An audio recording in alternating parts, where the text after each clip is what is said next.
En esta lógica de la política, el día de domingo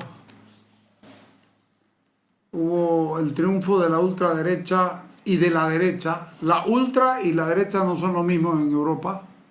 La ultraderecha voy a seguir sosteniendo, que la ultraderecha es como la ultraizquierda, no le interesa la libertad de nadie. La derecha es entendible, es conversable, todas estas cosas.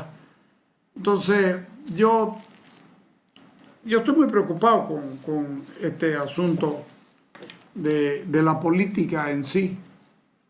Reitero, para mí, esto de que el poder se suscribe y se inscribe en el totalitarismo y que la división de poderes son sueños de incautos,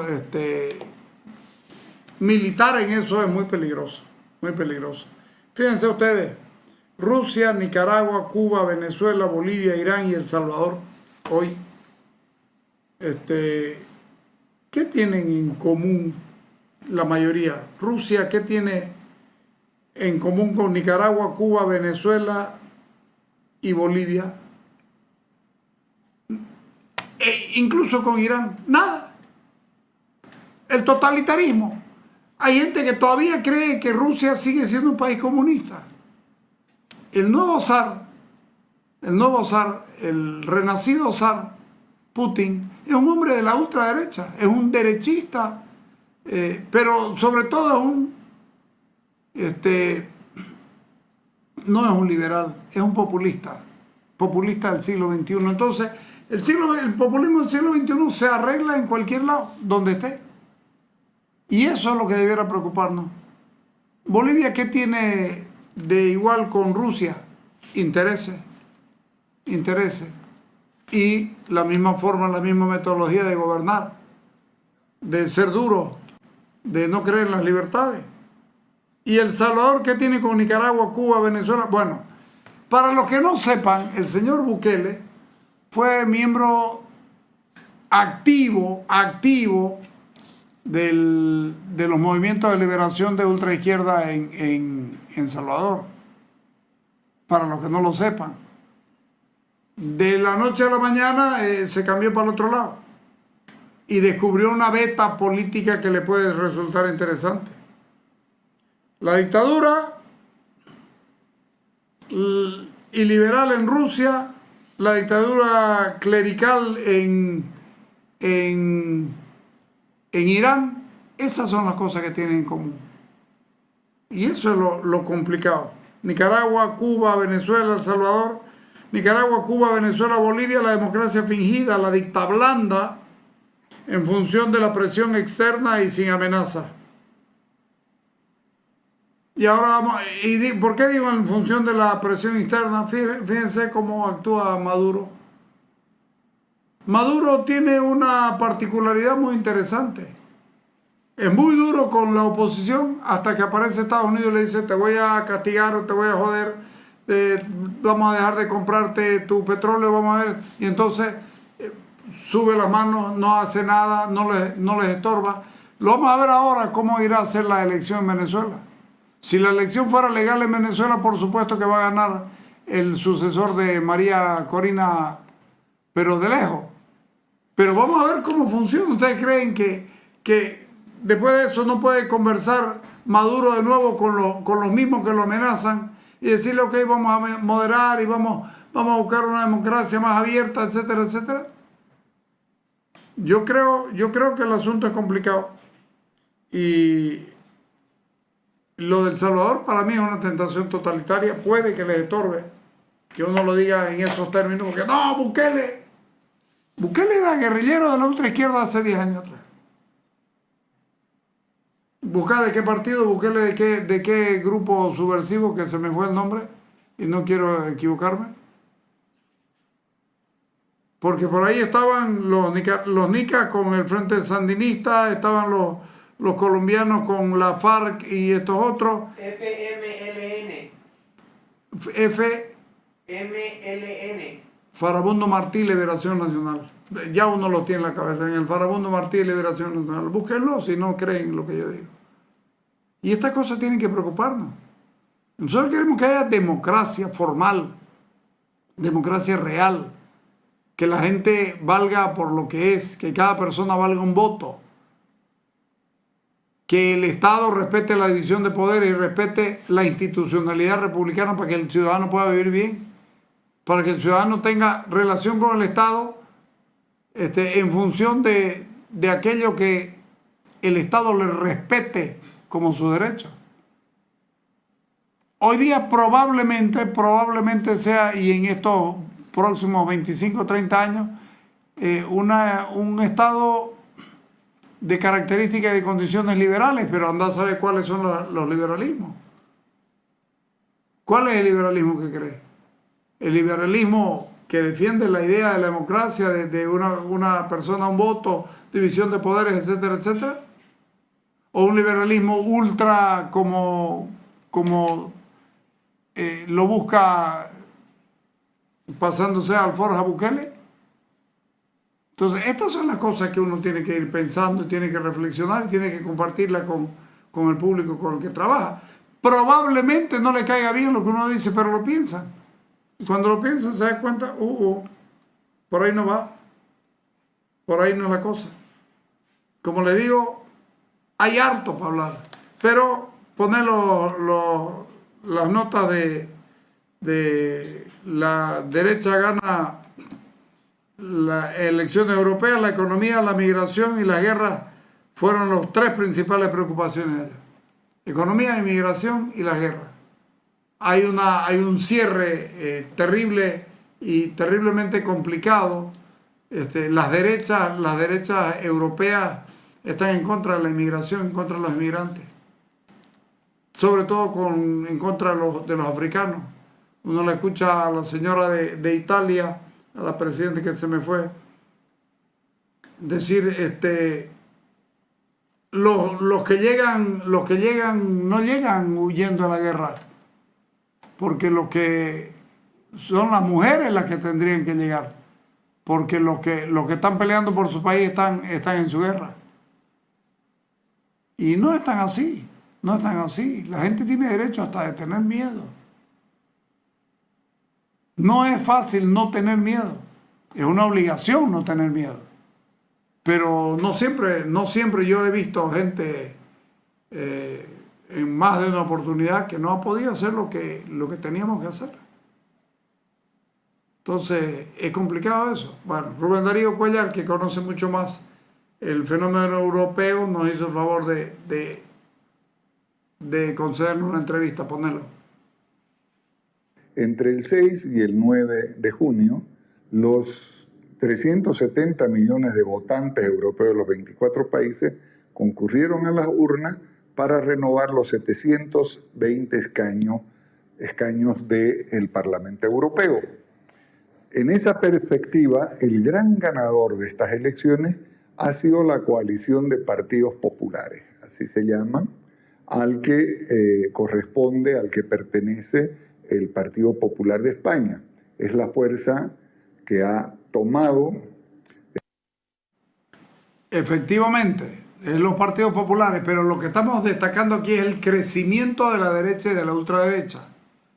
La derecha española ha recuperado su lugar, que lo tenía con Aznar o que lo tuvo con Rajoy, pero lo preocupante es el crecimiento al 36% de la ultraderecha. Dale. Fuerza que ha tomado la primera mayoría, 186 escaños, ¿no? Y una derrota significativa ha sufrido la coalición de partidos de izquierda, de centro izquierda y básicamente socialdemócratas, a la que se inscribe el PSOE, ¿no? de España. Es la segunda fuerza con una diferencia considerable en número de parlamentarios, ¿no? Y la tercera fuerza, un bloque que podía denominarse de emergencia de la nueva...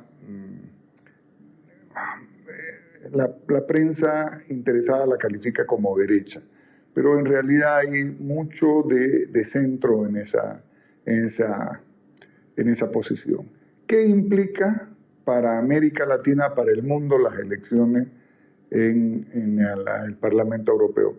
No va a haber muchos cambios, porque el anterior Parlamento, de la cual que termina su gestión ahora, había una coalición entre justamente el PP, ¿no?, y los socialdemócratas, que permitieron que Ursula von der Leyen, por ejemplo, von der Leyen sea la presidenta de la Comisión Europea.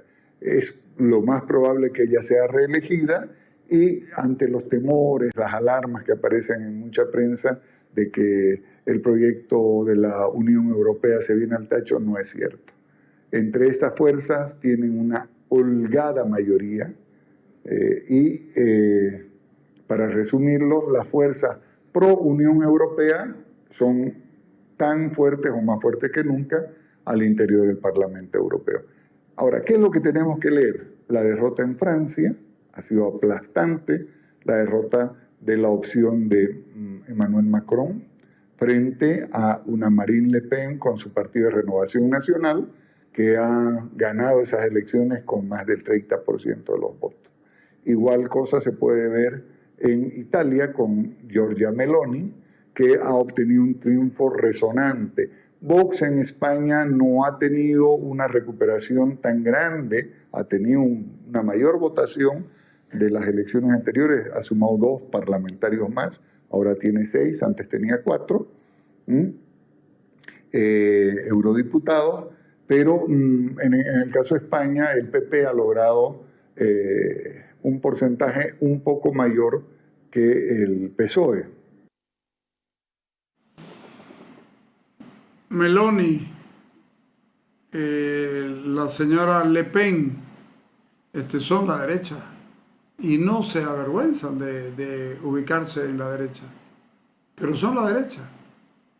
Es más, la señora Le Pen es más tirada a la ultraderecha, pero no somos gente con la que no se puede conversar. Hay peores que ellos, no peores porque no estoy diciendo que son malos. Hay gente más radicales que ellos en la derecha, en Francia. Pero ellos son los que han tenido este crecimiento. Y esos son los que tienen que preocuparte como latinoamericano, porque los latinoamericanos salen a buscarse la vida que los países no les permiten. Seamos francos. Nadie se va de su casa. Y además, si lo mirás en el caso de en Estados Unidos están también los que no quieren migrantes. Y los migrantes ayudan a sus familias en Bolivia con 1.500 millones de dólares al año, por lo menos. Y esto se puede complicar. Entonces tiene que impactarnos y tiene que preocuparnos. Claro, más son los que llegan, son los africanos, pero nosotros no es que podemos vivir tranquilos sin que vayan los bolivianos allá. Lamentablemente son muchos los que van. Y de todo tipo de familia,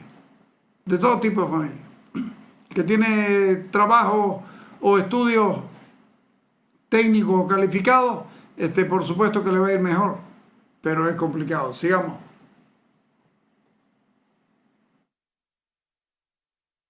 Un 2% de diferencia entre ellos, y una diferencia ya más marcada con el caso de Vox.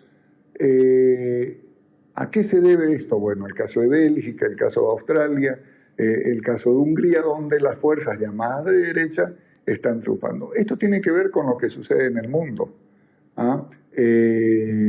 Europa desde hace mucho tiempo viene con una política errada frente a fenómenos como la migración, frente a fenómenos como la tolerancia con los autoritarismos en otras regiones, y eso le está pasando factura. ¿Cómo le está pasando factura? Bueno, es cuestión de ver la prensa diaria de Francia, la prensa diaria de Holanda, la prensa diaria alemana, donde miembros de estas migraciones recientes actúan de manera muy violenta contra los ciudadanos de ese país, amparados en leyes que protegen, que los protegen por el caso de ser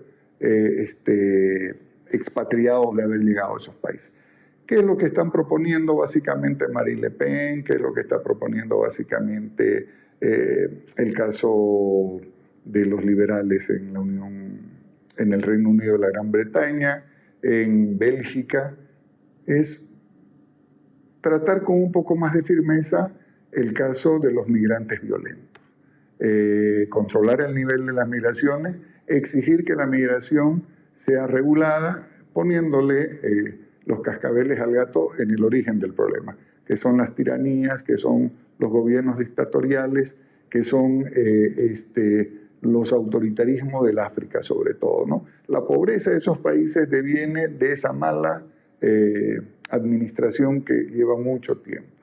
Por eso este fenómeno, hay que verlo, el fenómeno del Parlamento Europeo, junto con, por ejemplo, el resultado de las elecciones de la semana pasada en India, en México, ¿no? Y en Sudáfrica.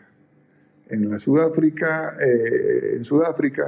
después del fin del apartheid y luego del triunfo de Mandela, por primera vez el Partido del Congreso Nacional Africano, el partido liderado por Nelson Mandela, ha perdido la mayoría y está necesitando hacer una coalición, un acuerdo, un pacto con al menos dos fuerzas políticas más para permanecer en el poder.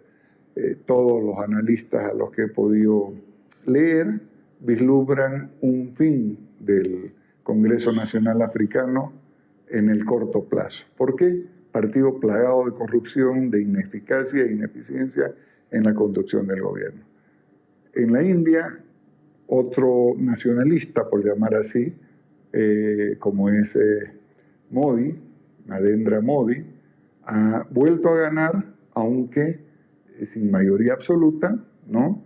Y va a tener un tercer periodo consecutivo al frente del gobierno, justamente en una política que está tratando de llevar a la India hacia la modernización, la industrialización del país, la inversión extranjera, el mejoramiento de las condiciones de vida y todo aquello. El caso que se sale de lo normal de esta tendencia mundial es el caso de México, donde Morena vuelve a ganar. Y esta vez con más porcentaje de votos que los obtenidos por López Obrador hace 5 años. En ese contexto mundial tenemos que ver estas elecciones. La gente se está cansando de esa política de ser muy tolerante con ciertas conductas que van a atentar contra la seguridad, el bienestar y las costumbres de los pueblos que los acogen. Seguramente esta es una voz de alerta que debe llevar a que los gobiernos del mundo replanteen la forma de abordar el tema de la migración. Nosotros somos un continente que exportamos migrantes desde hace mucho tiempo. La ciudad más poblada de Bolivia después de Santa Cruz y La Paz es Buenos Aires. Hay más bolivianos allá que en cualquier otra ciudad de Bolivia. Los ciudadanos de Bolivia en Virginia, Estados Unidos, son numerosísimos. Es decir, tenemos que replantear porque nadie deja la tierra en la que nació, o muy pocos lo dejan por voluntad propia. La mayoría lo dejan por obligación de buscar un mejor futuro para sus hijos, por temor, por las políticas autoritarias de los gobiernos. Miren el caso de Venezuela, más de 4 millones de migrantes esparcidos por todo el continente y Europa. Bueno, y esas políticas no pueden seguir así. Esos gobiernos no pueden seguir actuando con impunidad frente a el no me importismo de la comunidad internacional. Creo que el resultado de las elecciones del Parlamento Europeo mandan un mensaje de esa naturaleza y ojalá se empiecen a ver estos problemas como deben ser abordados. Lo que decíamos al comienzo, el poder da una libertad absoluta para hacer lo que le dé la gana, o por lo menos eso piensan.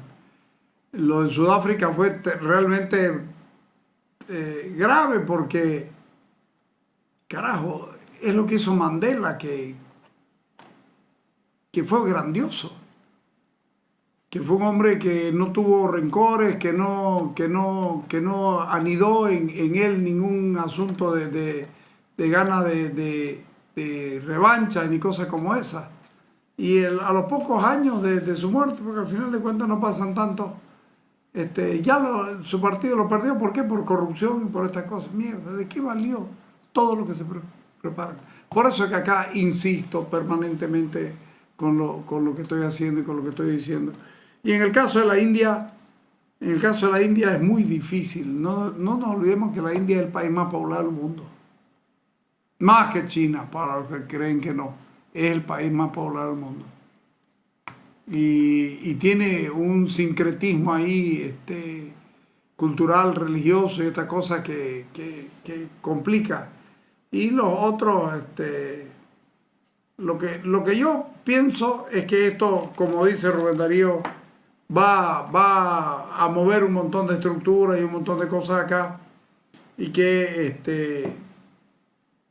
hay que evitar alabar a las ultras en cualquiera de los dos casos y pensar en lo que nosotros vamos a hacer para nosotros mismos.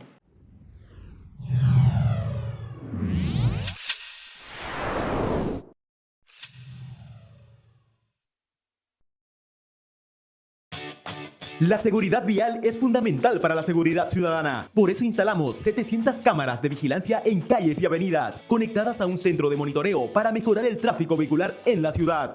No existe ley de fotomultas. Lo que estoy planteando es que de esas sanciones, de esos cobros que tenga la unidad operativa de tránsito, se quede esa plata, por lo menos el 50% en Santa Cruz, para salud, para apoyar a los enfermos de cáncer y a los que tienen que hacerse diálisis todos los días, que es uno de los sectores más golpeados. Entre todos, hagamos una ciudad ordenada y segura. Estas son obras que sirven a la gente. Gestión, Johnny Fernández, alcalde. Si te contagias de influenza, podés sufrir dolor de cabeza, tos, dolores musculares, decaimiento y fiebre. Vacunate a tiempo, podés evitarlo.